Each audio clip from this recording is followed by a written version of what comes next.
Visakha వాజీ news కి స్వాగతం. నా పేరు మీనా కుంతల. ముందుగా వాజీ హెడ్లైన్స్ చూద్దాం. ముక్తి ప్రదాయిని ముక్కోటి ఏకాదశి సందర్భంగా సింహాచలానికి పోటెత్తిన భక్తులు. సింహాద్రి అప్పన్నను దర్శించుకున్న అశోక గజపతిరాజు.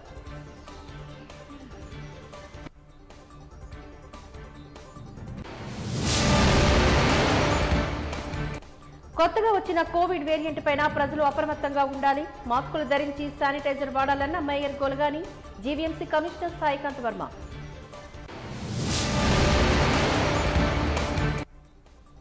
ఆర్యనోవలో భారీ ఎత్తున తెలుగుదేశం పార్టీలోకి చేరికలు. కొత్తగా పార్టీలో చేరిన వారిని ఆప్యాయంగా ఆహ్వానించిన వెలగపూడి.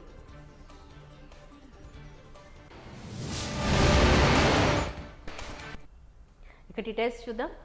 సింహాద్రి అప్పన్న సన్నిధిలో ఘనంగా ప్రారంభమైన ఉత్తర ద్వార దర్శనానికై వైకుంఠ ద్వార దర్శనానికి విచ్చేసిన ఆలయ చైర్మన్ అశోక్ గజపతిరాజు వారు సాదర స్వాగతం పలికిన ఆలయ కార్యనిర్వహణాధికారి ఎస్ శ్రీనివాసమూర్తి, విశాఖ సింహాచలపు వైకుంఠ ద్వార దర్శనానికి విచ్చేసిన ఆలయ chairman Ashok Gajapathiraju, trust board సభ్యులు, ఆలయ అనువంశిత ధర్మకర్త అశోక్ గజపతిరాజుకు సాదర ఘన స్వాగతం పలికిన ఆలయ కార్యనిర్వహణాధికారి ఎస్ శ్రీనివాసమూర్తి.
తమ భవనం అప్పగించాలని ఎవరి నుంచి తమకు ఒత్తిళ్లు రాలేదని విశాఖ బీచ్ రోడ్లోని గాదిరాజు ప్యాలెస్ యజమాని జి రామకృష్ణరాజు పేర్కొన్నారు. ఈరోజు మీడియాతోని ఈ సందర్భంగా ఆయన మాట్లాడుతూ ఈ ప్యాలెస్ అప్పగించాలని ఒత్తిళ్లు వచ్చాయని తెదేపా పొలిట్ బ్యూరో సభ్యుడు చింతకాల అయ్యన్న పాత్రుడు చేసిన ఆరోపణలు కొట్టిపారేశారు.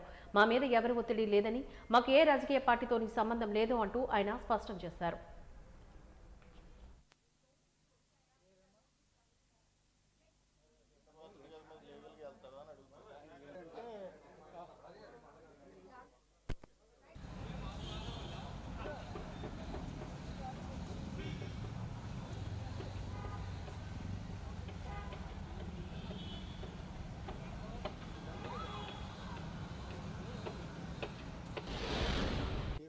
జరిగింది ఏంటంటే, నేను మామూలుగా పేపరు తెప్పించి పేపర్ చదవటం అలవాటు.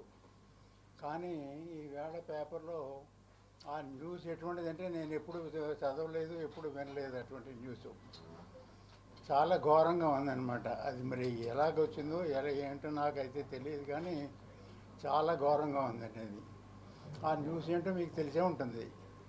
నిజంగా ఎవరో జగన్ గారి ఏదో వైఫ్ అదేదో బిల్డింగ్ అడిగినట్టు, అదేదో నేను ఒప్పుకోనట్టు.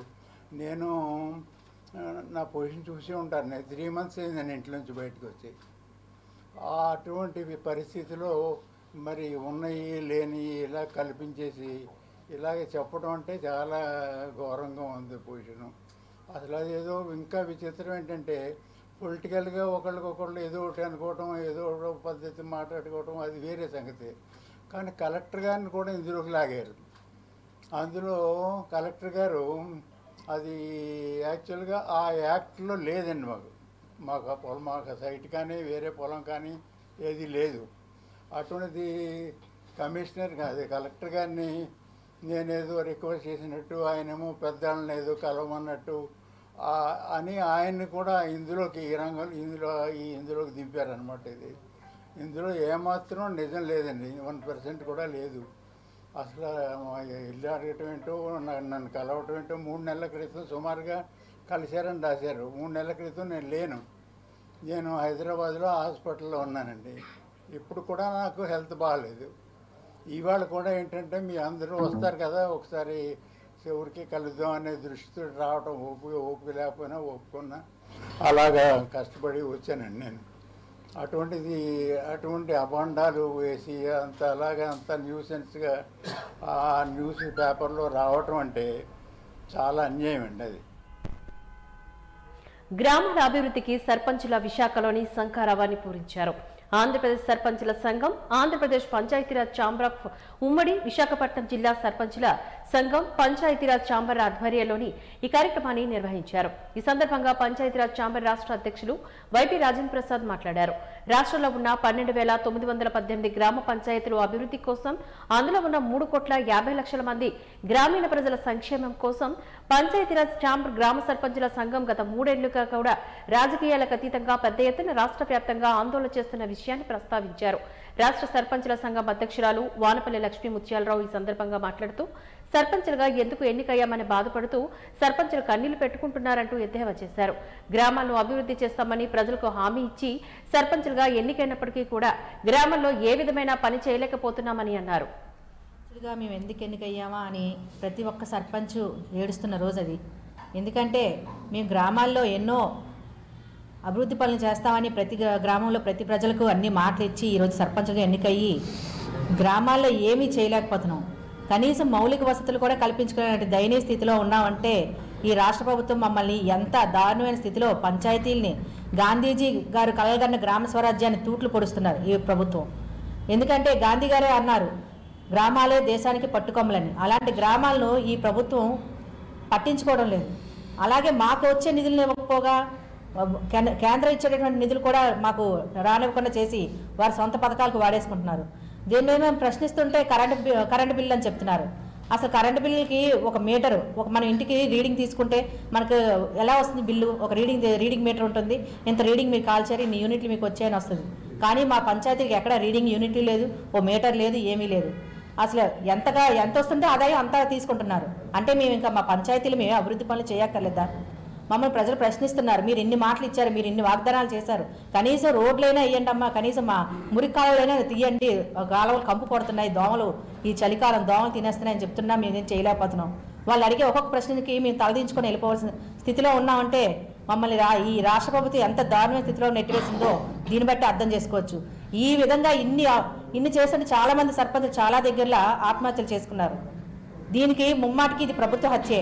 ఈ రాష్ట్రంలో ఉన్న 12,918 గ్రామ పంచాయతీల అభివృద్ధి కోసం, అందులో ఉన్న 3,50,00,000 మంది గ్రామీణ ప్రజల యొక్క సంక్షేమం కోసం మా పంచాయతీరాజ్ ఛాంబర్, మా సర్పంచుల సంఘం గత 3 సంవత్సరాలుగా రాజకీయాలకు అతీతంగా పెద్ద ఎత్తున ఆందోళన కార్యక్రమాలు, ఉద్యమాలు చేస్తున్నాం. కానీ రాష్ట్ర ప్రభుత్వం ఏమాత్రం స్పందించడం లేదు. మా న్యాయబద్ధమైన 16 డిమాండ్లు పరిష్కరించాలని చెప్పి రాష్ట్ర ప్రభుత్వాన్ని కోరినా కనీసం చేమకుట్టినైనా లేకుండా, కనీస స్పందన లేకుండా రాష్ట్ర ప్రభుత్వం వ్యవహరించడం జరుగుతుంది. ఆ 16 సమస్యలు, మేము కోరే డిమాండ్లు అవేవో మా సర్పంచులు, మా పంచాయతీరాజ్ ప్రతినిధులు కావు. అవి మా గ్రామీణ ప్రజలవి. ఈ రాష్ట్రంలో ఉన్న 68% గ్రామీణ ప్రజల యొక్క డిమాండ్లు మేము అడిగేవి. ఈ రోజున గ్రామాల్లో మా ప్రజలు కనీసం గుక్కెడు నీళ్ళు అడిగితే కూడా ఇవ్వలేనటువంటి దుస్థితిలో రాష్ట్రంలోని 12,918 సర్పంచులు కూడా ఉండటం జరిగింది. కనీసం బ్లీచింగ్ పౌడర్ కూడా చల్లలేనటువంటి పరిస్థితి. దానికి కారణం రాష్ట్ర ప్రభుత్వం తన వాటా నిధులు రాజ్యాంగబద్ధంగా, చట్టబద్ధంగా మా గ్రామ పంచాయతీలకు ఇవ్వాల్సినవి ఇవ్వడం లేదు. అదొక అంశం. అవి ఇవ్వకపోగా కేంద్ర ప్రభుత్వం ఇస్తున్నటువంటి ఆర్థిక సంఘం నిధులు, ఉపాధి హామీ నిధులు, జల్ జీవన్ మిషన్ నిధులు, ఇలా వివిధ పథకాల కింద కేంద్ర ప్రభుత్వం ఇస్తున్నటువంటి నిధులను కూడా గతంలో కూడా కోవిడ్ ని సమర్థవంతంగా ఎదుర్కొన్నామని విశాఖ మేయర్ గొలగాని హరివెంకట కుమారి పేర్కొన్నారు. ఈరోజు జీవీఎంసీ ఏర్పాటు చేసిన విలేకరుల సమావేశంలోని ఈ సందర్భంగా ఆమె మాట్లాడారు. కరోనా నేపథ్యంలో గతంలో అనేక జాగ్రత్తలు తీసుకున్నామని, రెడ్ జోన్లను గుర్తించి ఆయా ప్రాంతాల్లోని ఫోగింగ్ చేసి జాగ్రత్తలు తీసుకున్నామని అన్నారు. కొత్తగా వినిపిస్తున్న వేరియంట్ అంత తీవ్రమైనది కాదని, క్రిస్మస్, సంక్రాంతి పండుగ నేపథ్యంలో ప్రజలు మాస్క్ ధరించాలంటూ సూచించారు. తరచుగా శానిటైజర్తో చేతులు కడుక్కుంటూ ఉండాలని సలహా ఇచ్చారు. ప్రస్తుతం 3-4 కేసులు ఉన్నప్పటికీ కూడా అందులో ఒకరు ఇప్పటికే డిశ్చార్జ్ అయిపోయారని చెప్పారు. బాధితులు ఎవరైనా ఉంటే వారికి కిట్లు కూడా ఏర్పాట్లు చేశామని అన్నారు. జీవీఎంసీ కమిషనర్ సాయికాంత్ వర్మ ఈ సందర్భంగా మాట్లాడుతూ 2022లోని కోవిడ్ థర్డ్ వేవ్ వచ్చిందన్నప్పుడు వచ్చిన కరోనా తీవ్ర రూపం దాల్చకపోవడంతో కరోనా తగ్గుముఖం పట్టిందని చెప్పారు. కొత్తగా వస్తున్న వేరియంట్ పైన ఇప్పటికే ఆరోగ్య శాఖ సూచనలు, సలహాలు జారీ చేసిందని అన్నారు. అలాగే ఏదైతే ఆ ఏరియా ఎక్కడైతే ఉందో దాన్ని స్పెసిఫిక్గా ఆ జోన్ రెడ్ జోన్గా ప్రకటించి మనము అక్కడ ఫాగింగ్ కానీ, మలేరియా డిపార్ట్మెంట్ నుంచి ఫాగింగ్ కానీ, స్ప్రేయింగ్ కానీ అన్నీ కూడా ఏర్పాటు చేయడం జరిగింది. అలాగే ఇప్పుడు కూడా JN1 వేరియంట్ అన్నది ఇప్పుడు స్ప్రెడ్ అవుతూ ఉంది. ఇది మనం ఊహించినంత విధంగా అంత తీవ్రమైన వేరియంట్ కాదు. కానీ మనం ఆల్రెడీ కరోనాలో చాలా ఇబ్బందులు పడ్డాము కనుక ఇప్పుడు కూడా ఈ వేరియంట్ వచ్చింది. దానికి తోడు మనకి క్రిస్మస్ అలాగే సంక్రాంతి పండగలు కూడా ఉన్నాయి. జనాలందరూ కూడా ఒక దగ్గర చేరే అవకాశం ఉంటుంది కనుక తప్పకుండా ప్రతి ఒక్కరూ కూడా మనము ఈ మాస్క్ ఏదైతే వేసుకుంటామో అది, అలాగే శానిటైజర్తో మనం చేతులు ఫ్రీక్వెంట్గా ఎక్కువగా కడుక్కున్నట్లయితే, వాష్ చేస్తున్నట్లయితే మనకి దీని నుంచి మనం బయటపడగలుగుతాము. మనము ఇప్పుడు ఏదైతే కొన్ని 3-4 కేసెస్ ఉన్నాయి అవి కూడా పెద్ద తీవ్రత దాంట్లో లేవు. వాళ్ళు ఒకరైతే డిశ్చార్జ్ కూడా అయిపోయారు. మిగిలిన వాళ్ళు కూడా ఈ వీక్లో వాళ్ళు కూడా డిశ్చార్జ్ అవుతారు. దీని తీవ్రత అయితే ఎక్కువ లేదు, కాకపోతే స్ప్రెడ్ అన్నది ఎక్కువగా ఉంది కనుక ప్రతి ఒక్కరూ ఈ మాస్క్ శానిటైజర్ వాడాలని కోరుకుంటూ, అలాగే మీకు నిజంగా మీకు ఆ జలుబు దగ్గు లేదంటే ఫీవర్ వచ్చినప్పుడు తప్పకుండా ఈ అర్బన్ ప్రైమరీ హెల్త్ క్లినిక్స్లో మీరు టెస్టులు చేసుకున్నట్లయితే వాళ్ళు ఇమీడియట్లీగా ఆ టెస్ట్ రిపోర్ట్స్ అవన్నీ చూసి మీకు నిజంగా ఉన్నట్లయితే వాళ్ళు కిట్స్ కూడా ఏర్పాటు చేసే ఫెసిలిటీ కూడా మేము ఏర్పాటు చేయడం జరిగింది రాష్ట్ర ప్రభుత్వం సూచనల మేరకు. అయితే గత 2 సంవత్సరాలుగా మనకి ముఖ్యంగా ఈ కోవిడ్ కేసులు తగ్గుముఖం పట్టినప్పటి నుంచి కూడా 2022లో ఏదైతే థర్డ్ వేవ్ మనకు వచ్చిందో థర్డ్ వేవ్ కూడా అంత తీవ్ర రూపం ఏమి లేకపోవడం వల్ల మనకి కోవిడ్ అనేది బాగా తగ్గుముఖం పట్టింది. అయితే ఈ మధ్య కాలంలో ఒక కొత్త వేరియంట్ JN1 అనే వేరియంట్ మనకి దేశంలో ఈ కేసెస్ రావడము, దీనిపైన మన హెల్త్ డిపార్ట్మెంట్ వారు అడ్వైజరీ ఇవ్వటం మరియు కొన్ని జాగ్రత్తలు పాటించాల్సినటువంటి అవసరం ఉందని మనందరికీ కూడా అడ్వైజరీ ఇవ్వడం జరిగింది. అయితే దాన్ని దృష్టిలో పెట్టుకొని మన విశాఖ నగరం గౌరవనీయులు ముఖ్యమంత్రి వర్యుల వారి ఆదేశాల మేరకు అంతేకాకుండా మన గౌరవనీయులైన మేయర్ గారు ముందుండి మళ్ళీ మన విశాఖ నగరంలో కేసెస్ రిపోర్ట్ అవ్వడంతో, అంటే మనకి ఈ JN1 స్ట్రెయిన్ అనేది ఇంకా కన్ఫర్మ్ కాలేదండి. We have reported only 6 cases so far.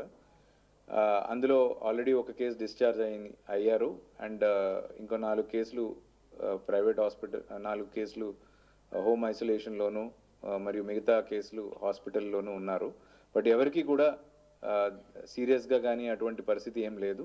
They are all doing well and healthy, అందరూ చాలా ఆరోగ్యంగానే ఉన్నారు. అయితే కొంచెం జాగ్రత్త వహించాల్సిన అవసరం మళ్ళీ వచ్చింది కాబట్టి మనం ముందుగానే మన మేయర్ గారు ఇనిషియేటివ్ తీసుకొని ఒకసారి మన GVMC యంత్రాంగాన్ని మరియు విశాఖ నగర ప్రజలందరినీ కూడా అప్రమత్తంగా ఉండాలనే ఒక మెసేజ్ ఇవ్వాలి అనే ఉద్దేశంతో ఈరోజు ఎర్రపల్లి కన్నయ్య సమావేశ ప్రాంగణంలోని ఆంధ్రప్రదేశ్ మత్స్య కార్మిక సంఘం రాష్ట్ర 2వ మహాసభలు జరిగాయి. ఈ సందర్భంగా సిపిఐ నాయకులు సత్యనారాయణమూర్తి మాట్లాడుతూ 972 కిలోమీటర్ల తీర ప్రాంతంలో వేటకు వెళ్తున్న మత్స్యకారులకు రక్షణ లేదని, సరైన సౌకర్యాలు లేవని ఆయన ఆరోపించారు. నదుల్లోనూ చెరువుల్లోనూ వేటాడే మత్స్యకారులకు రక్షణ కల్పించే విధానాలను ప్రభుత్వాలు చేపట్టడం లేదంటూ ఆగ్రహాన్ని వ్యక్తం చేశారు. ఇక్కడ ఉపాధి దొరకక మత్స్యకారులు గుజరాత్, చెన్నై, పరదీప్, మంగళూరు ప్రాంతాలకు తరలిపోతున్నారని ఆవేదన వెల్లబుచ్చారు. ఉపాధి కోసం మత్స్యకారులు వలసపోతున్నారని, అంతేకాకుండా అంతర్జాతీయ జలాలను దాటి వెళ్లారని ఆరోపిస్తూ పాకిస్తాన్, శ్రీలంక జైళ్లలోని మత్స్యకారులు మగ్గిపోతున్నారంటూ ఆరోపించారు.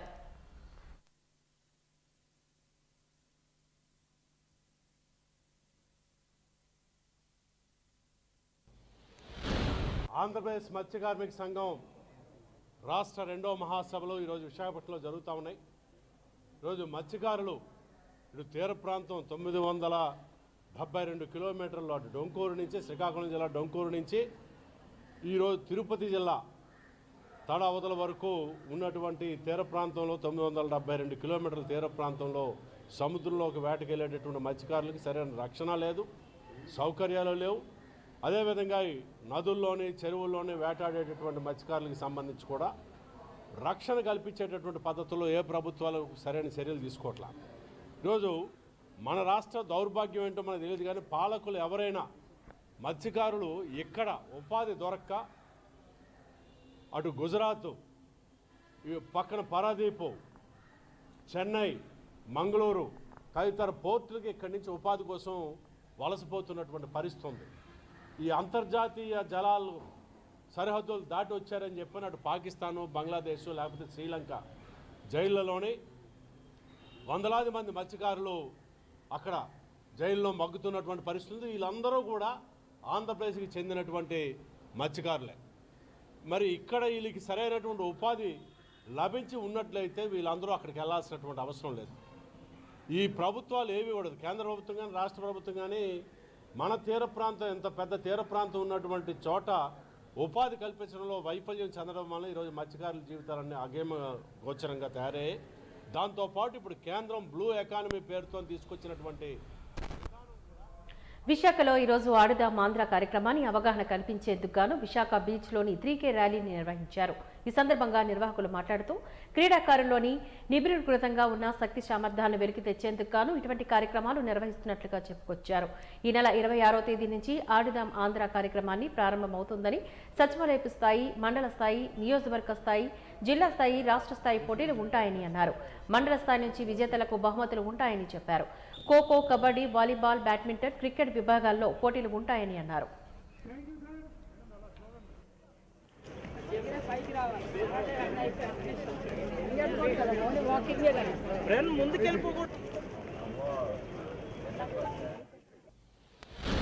డిస్ట్రిక్ట్ అడ్మినిస్ట్రేషన్లో ఆధారంలో along with sports authority of Andhra Pradesh and district sports authority బట్టి ఇవాళ మనకి 3K మ్యారథాన్ పెట్టడం జరిగింది.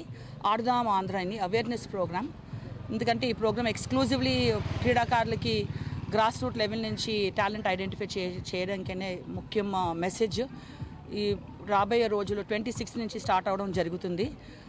ముందు సచివాలయం లెవెల్ అయిన తర్వాత మండల స్థాయి అయిన తర్వాత నియోజకవర్గం స్థాయికి జిల్లా స్థాయి వరకు అయిన తర్వాత ఏపీ ల్యాండ్ టైటిలింగ్ యాక్ట్పై న్యాయవాదులు చేపట్టిన నిరసన కొనసాగుతూనే ఉంది. విశాఖపట్నం బార్ అసోసియేషన్ ఆధ్వర్యంలో జరుగుతున్న నిరసన దీక్షకు కేఏ పాల్ సంఘీభావాన్ని తెలుగు మీడియాతోని మాట్లాడారు. లక్షల ఎకరాల దోపిడీకి ప్రభుత్వం చేస్తున్న ప్రణాళిక ఇదని ఆరోపించారు. కొత్తగా ఏర్పాట్లు చేసిన ల్యాండ్ టైటిలింగ్ యాక్ట్ వెనక్కి తీసుకోవాలని డిమాండ్ చేశారు. లేదంటే కోర్టుకు వెళ్లి ఆర్డర్ తెచ్చుకుంటామని హెచ్చరించారు. భూములను కార్పొరేటర్లకు ధారాదత్తం చేస్తున్నారంటూ ఆయన ఆరోపించారు.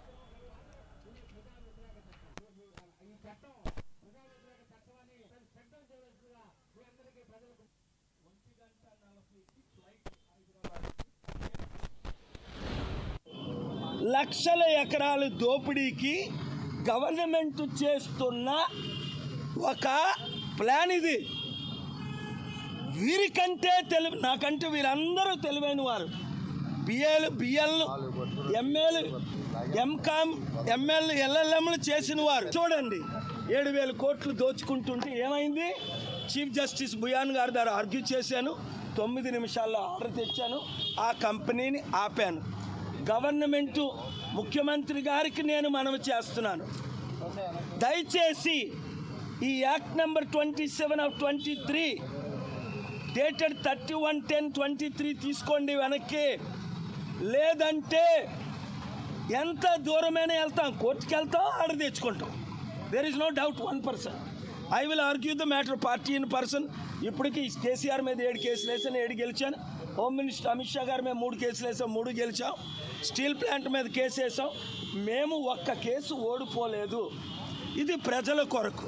అందులో నా మిత్రులు వీరులు, మా విశాఖ సత్తా, మా తెలుగు సత్తా, మా ఆంధ్రుల సత్తా, మా రైతుల సత్తా, మా కార్మికుల సత్తా. ఎవడు అదాని అంబానీ ఈ భూములన్నీ దోచుకోవడానికి, వాళ్ళకి అమ్మి పెట్టడానికి. కనుక మీరు వెంటనే ఈ చట్టాన్ని దయచేసి వీఆర్ రిక్వెస్టింగ్ వెనక్కి తీసుకోండి. లేదంటే ఈ బిల్లు, ఈ రిట్టు మేము వేసి పబ్లిక్ ఇంట్రెస్ట్ లిటిగేషన్ బిల్లు కింద వస్తుంది. రిట్టు దీన్ని వీరందరికీ సంబంధించింది కాబట్టి చీఫ్ జస్టిస్ అవసరమైతే సుప్రీంకోర్టు మిత్రులు చీఫ్ జస్టిస్ చంద్రచూడ్ గారితో మాట్లాడతాం. ఆయన ఇలాంటి సహించరు.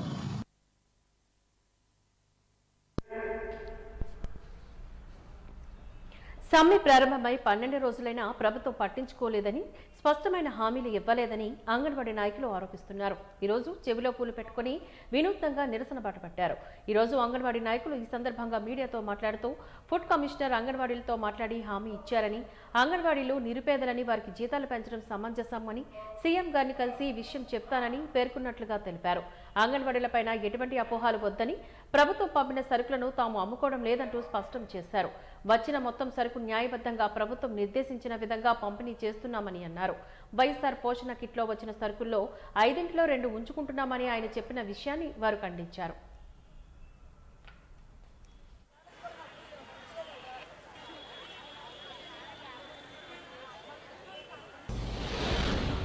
ఈరోజు నిన్ననైతేనో మన ఫుడ్ కమిషనర్ గారు అయితేనో చాలా నైస్గా కూడా మాకు జీతాలు పెంచితేనే బాగుంటుంది, వీళ్ళు చాలా నిరుపేదలు, పేద స్థితిలో ఉన్నారు, నేనైతే సీఎం గారిని ఈరోజు కలుస్తాను, 23వ తారీఖు రేపు వెళ్ళి కలుస్తాను, మీ గురించి మాట్లాడతాను, జీతాలు అయితే పెంచుతామన్నారు. అంతవరకు ఓకే సార్. కాకపోతే మళ్ళీ ఏమన్నారంటే ఆయన, కానీ వీళ్ళు జీతాలు పెంచకపోతే అందులోనివి సరుకులు తింటారు కదా, మరి వాళ్ళు అమ్ముకోవడానికి కారణం అవుతున్నాం కదా అన్నట్టు మాట్లాడు. కాదు సార్, మేము ఒక మీడియా సాక్షిగా మా అంగన్వాడీ సాక్షిగా మీడియా ద్వారా మీకు తెలియజేస్తుంది ఏంటంటేను, మేము ఎవరో అమ్ముకోవట్లేదు సార్, మాకు ఏ సరుకులు వస్తే మేము అవే సరుకులు మాత్రం మేము ప్రజలు డిస్ట్రిబ్యూట్ చేస్తున్నాం సార్ మేమైతేను. ఎందుకంటే గత ఆగస్టు నెల నుంచి మాకు టీహెచ్ టేక్ హోమ్ రేషన్ వచ్చింది. మేము ప్రతి ఒక్కరికి కూడా వచ్చిన సరుకు అంతా కూడా న్యాయంగా మీరు ఏమైతే ఇస్తున్నారో మేము అదే వాళ్ళకి ఇస్తున్నాం సార్. మేమైతేను కావాలంటే ఫోన్ నెంబర్లు ఉన్నాయి, ఫోన్లు చేసుకొని మీరు కనుక్కుంటున్నారు. మీరు ఫుడ్ కమిషనర్ గారు మీరు ప్రతి సెంటర్కి వెళ్ళి మీరే చెప్పారు, దగ్గర ఒక 700-800 దగ్గర సెంటర్ నేను విజిట్ చేశానని చెప్పారు సార్. మీరు అదే ఆబ్సెంట్లు వేసేస్తున్నారు అన్నారు. అది కరెక్ట్ కాదు సార్. ఎందుకంటే పగిలిపోయిన గుడ్లు వస్తాయి మాకు, ఆ గుడ్లు కూడా మేము కవర్ చేసుకోవాలి. ఎందుకంటే 1-2 గుడ్లు ప్రతి ట్రైలర్ 3-4 గుడ్లు పగిలిపోతూ ఉంటాయి. వాటిలో మళ్ళీ మేము రిటర్న్ చేయలేము. కానీ అధికారులు ఏమంటున్నారంటే చూసుకోవాలి కదమ్మా అంటారు. చూస్తున్నాము, అప్పుడు చూసినప్పుడు బాగానే ఉంటాయి, మళ్ళీ నెక్స్ట్ డే చిరిగిపోతూ ఉంటాయి. అవి వాటిని మేము కవర్ చేయాలి. కానీ ఏంటంటే ఆప్షన్ చేసేస్తున్నారు. కానీ మేమైతే అమ్ముకోవటం లేదు సార్, మేము అందులో తినటం లేదు సార్. నాణ్యమైన మాకు ఎంతవరకు వస్తుంది అంతవరకు మేము ఇస్తున్నాము. 5 వస్తున్నాయి అంటే వైఎస్ఆర్ గిట్ల 5లో 3 ఇస్తున్నామంట, 2 ఉంచుకున్నామట. ఏ రకంగా మాట్లాడుతున్నారండి ఆయన? అంటే మమ్మల్ని నైస్గానే ఆమోదం రాస్తున్నారు అనమాట ఆయన. అంటే వీళ్ళకి పెంచాలి, జీతాలు అయితే పెంచాలి, పెంచకపోతే అమ్ముకు తింటారు. అమ్ముకైతే మేము తింటలేదు సార్. మీరు దయచేసి మీరు మమ్మల్ని అర్థం చేసుకోవాలని మేము కోరుకుంటాం. అంగన్వాడీ వాళ్ళు అందరం కూడా మేము ఏమడిగాం సార్, కనీస వేతనం 26,000 ఇవ్వాలి. అది కూడా సుప్రీంకోర్టు తీర్పు ప్రకారం ఇవ్వమని చెప్తున్నాము. గ్రాడ్యుయేట్ కల్పించాలి. ఆ గ్రాడ్యుయేట్ కల్పించి మనం అంత మళ్ళీ ఏంటి, మేము రిటైర్డ్ అయిన తర్వాత 5 లక్షలు, టీచర్కి 5 లక్షలు, హెల్పర్కి 3 లక్షలు అడుగుతున్నాం సార్. అవి ఇమ్మని మనం అన్నాము. మాకు ఎందుకంటే మట్టి ఖర్చులు, పెన్షన్ సౌకర్యం కల్పించమన్నాము. ఏమైనా ప్రైవేట్ దాంట్లో చేస్తున్న వాళ్ళు కూడా పెన్షన్ సౌకర్యం ఉంటుంది, ఏసీ ఉంటుంది, పిఎఫ్ ఉంటుంది. మాకు ఏది లేదు సార్. మాకు కనీసం కల్పించి మేము దిగేటప్పుడు 5 లక్షలు ఇవ్వమని అడుగుతున్నాం. అంతమించి మేము ఏం అడగట్లేదు. గొంతమ్మ కోరికలు కోరట్లేదు. ఆయన ఆస్తులు మేము కావాలి మేము అడగట్లేదు. న్యాయమైన కోరికలు, న్యాయమైన డిమాండ్లు మా చేయమంటాం. ఆరిలోవ 11, 12 వార్డుల్లో ఆరిలోవ ఆసుపత్రిపై వచ్చిన ఫిర్యాదులు మెరుగుదాన్ని సందర్శించినట్లుగా విశాఖపట్నం ఈస్ట్ ఎమ్మెల్యే వెలగపూడి రామకృష్ణబాబు పేర్కొన్నారు. ఈ రోజు మీడియాతో ఈ సందర్భంగా మాట్లాడుతూ ఈ రెడ్ క్రాస్ సొసైటీకి ప్రతి నెల జీవీఎన్సీ 8,10,000 రూపాయలు ఇస్తుందని, అయినప్పటికీ కూడా రెడ్ క్రాస్ వాళ్ళు ఈ ఆసుపత్రిపైన సరైన దృష్టి పెట్టడం లేదంటూ వారు ఆరోపించారు. 2-3 నెలల క్రితం వరకు మెడిసిన్స్, వ్యాక్సిన్స్ ఇక్కడ కొరతగా ఉన్నాయని ఆరోపించారు. ఇక్కడ మందులు అందుబాటులో ఉన్న ఇతర మందుల షాపుకు ప్రిస్క్రిప్షన్ రాసి పంపిస్తున్నారంటూ చెప్పారు. రెడ్ క్రాస్ సంస్థ సక్రమ మార్గంలో నడిచే విధంగా చూడాలంటూ సూచించారు.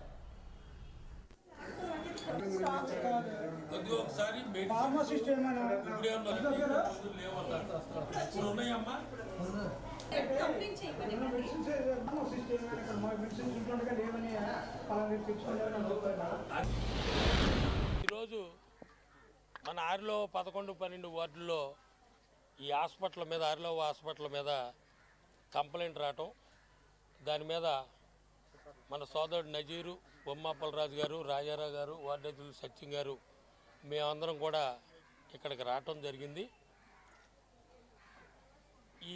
సుమారు ఈ రెడ్ క్రాస్ వాళ్ళకి నెలకి 8,10,000 రూపాయలు జీవీఎంసీ వాళ్ళు ఇవ్వటం, వాళ్ళు మెయింటైన్ చేయటం, మెడిసిన్స్ కానీ ప్లస్ శాలరీస్ కానీ ఆ 8,10,000 రూపాయల్లో రెడ్ క్రాస్ వాళ్ళు ఇవ్వాలి.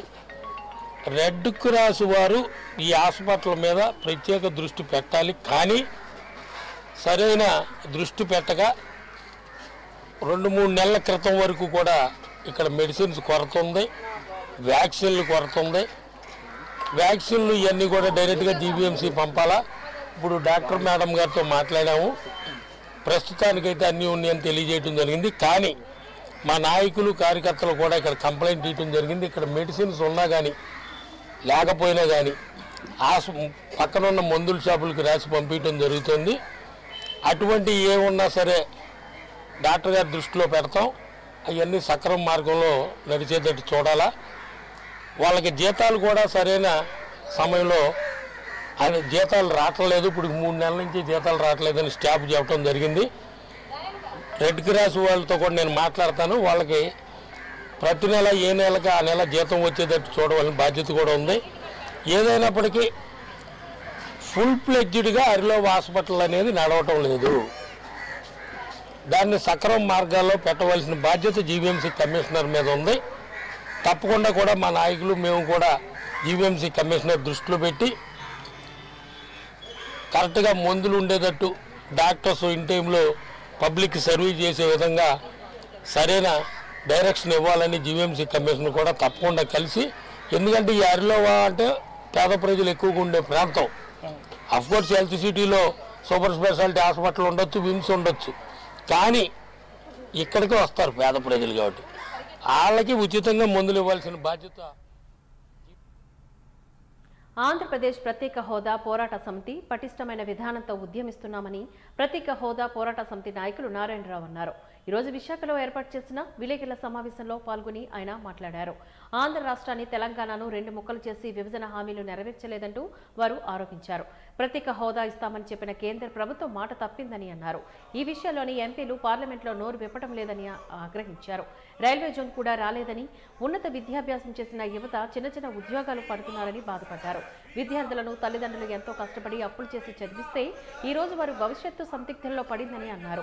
సరైన ఉద్యోగాలు రాక మత్తుకు బానిసలై ఆత్మహత్యకు పాల్పడుతున్నారంటూ ఆరోపించారు.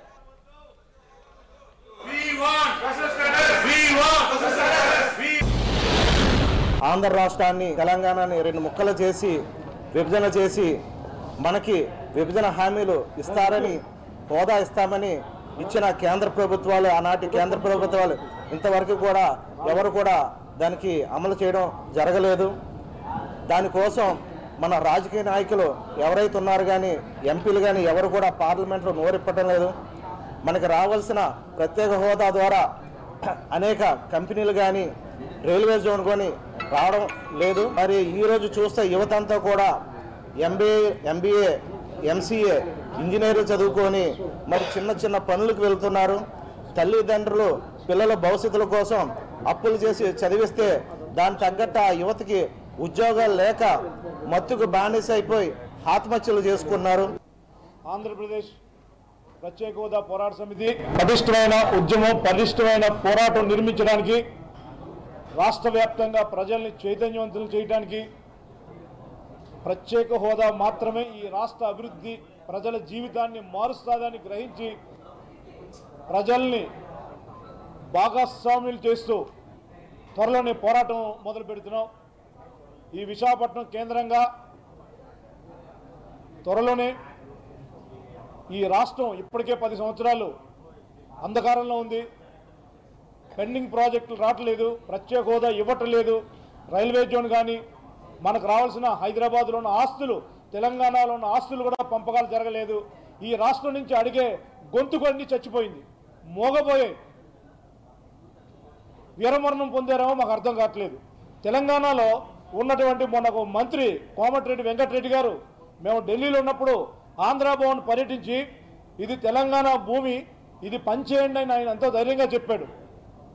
ఒక్క ఆంధ్రప్రదేశ్ నుంచి ఒక్క నాయకుడు కూడా తెలంగాణలో ఉన్న ఆంధ్రప్రదేశ్ ఆస్తుల్ని ఎప్పుడు పంచుతారు, 1000 కోట్లు ఉన్న ఆర్టీసీ ఆస్తుల్ని ఆంధ్రప్రదేశ్ ప్రజలకి ఎప్పుడు అప్పచెపుతారు అనే అడిగే మనిషి ఈ ఆంధ్రప్రదేశ్లో లేకపోవడం బాధాకరమైన విషయం.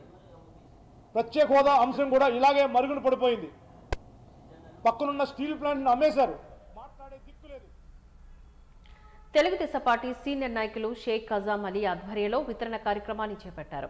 నిరుపేదలకు దుప్పట్లు, బియ్యం పంపిణీ చేశారు.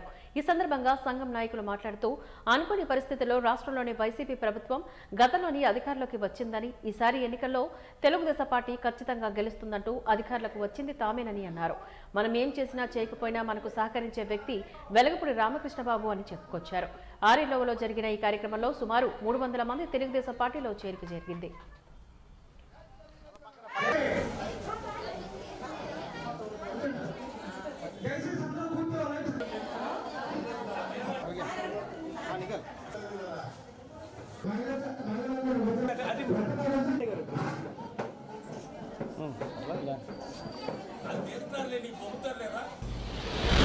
అనివార్య కారణాల వల్ల రాష్ట్రంలో వైసీపీ ప్రభుత్వం వచ్చింది. కానీ ఎన్ని ఇబ్బందులు వచ్చినా సరే మంచోడికి ఎప్పుడు దేవుడు దీవిస్తాడు కాబట్టి మా అన్న మూడోసారి గెలిచారని మీరు అందరూ ఆశీర్వదించారు. కానీ నేను వివరాలు చెప్తున్న రాష్ట్రం మొత్తం నేను తిరుగుతా ఉన్నా. తెలుగుదేశం ప్రభుత్వం రాబోతుంది. నారా చంద్రబాబు నాయుడు ముఖ్యమంత్రి అవుతున్నారు. అందులో చదువుకున్నాము, కొంచెం తక్కువ చదువుకున్న వాళ్ళు ఇప్పుడు చదువుకుంటున్నారు. మనం రేపు ఓటు ఎవరు చేస్తామా ఏమో వాళ్ళకి ఏం తెలిసిందని మీరు అనుకుంటారు. ఆ రోజులు పోయి మీ వీధిలో, మీ వార్డులో, మీ బూత్లో మీరు ఓటు వేసేయండి. కౌంటింగ్ అయిన మరుక్షణమే ఆన్లైన్లో అన్నీ తెచ్చిపోతాయి ఏ బూత్లో ఎన్ని పడినాయని.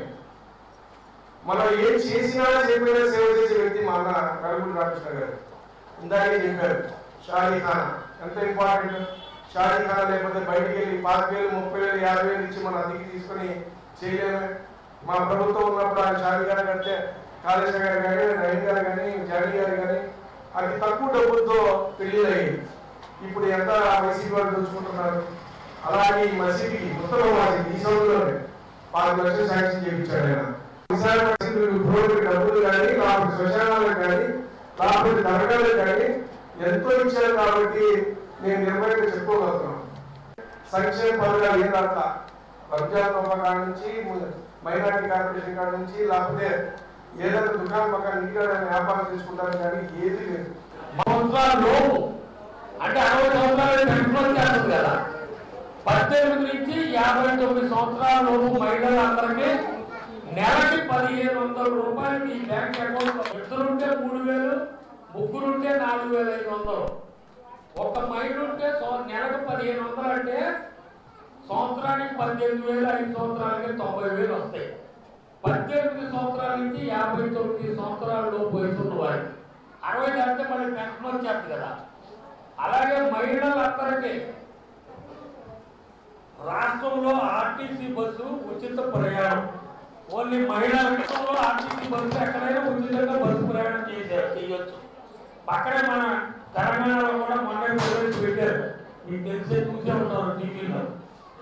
అలాగే తల్లికి వందనం పేరు మీద చదువుకునే పిల్లలు, మగ పిల్లలైనా ఆడపిల్లలైనా చదువుకునే పిల్లలు ఉంటే సంవత్సరానికి 15,000 రూపాయలు. ఒకళ్ళుంటే 15,000, ఇద్దరుంటే 30,000, ముగ్గురుంటే 45,000, నలుగురుంటే 60,000 సంవత్సరానికి. అలాగే ఉచితంగా 3 గ్యాస్ సిలిండర్లు ఉచితం, 100 రూపాయలు. 3 గ్యాస్ సిలిండర్లు ఉచితం. 100 రూపాయలు కడితే మన ఇంటికి కుళాయి కనెక్షన్ ఇచ్చేవాడు. అలాగే 100 రూపాయలు కూడా అవసరం లేదు, ఉచిత కుళాయి కనెక్షన్. నారా లోకేష్ గారు యువగళ పాదయాత్రలో తెలుసుకున్న అనుభవాలను బట్టి నిరుద్యోగుల సమస్యలు తెలుసుకొని ప్రభుత్వం. వాజిన్ న్యూస్ ముగించే ముందు ముఖ్యాంశాలు మరొకసారి చూద్దాం.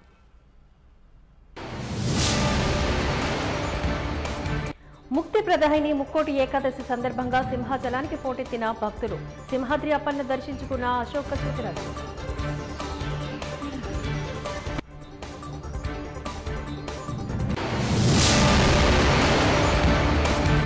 కొత్తగా వచ్చిన కోవిడ్ వేరియంట్ పైన ప్రజలు అప్రమత్తంగా ఉండాలి. మాస్కులు ధరించి శానిటైజర్ వాడాలన్న mayor Golagani, GVMC commissioner Saikanth Varma.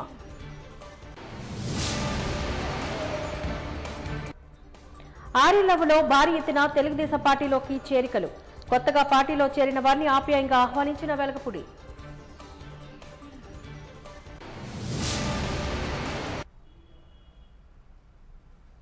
వాజిన్ news ఇంతటితో సమాప్తం. నమస్కారం.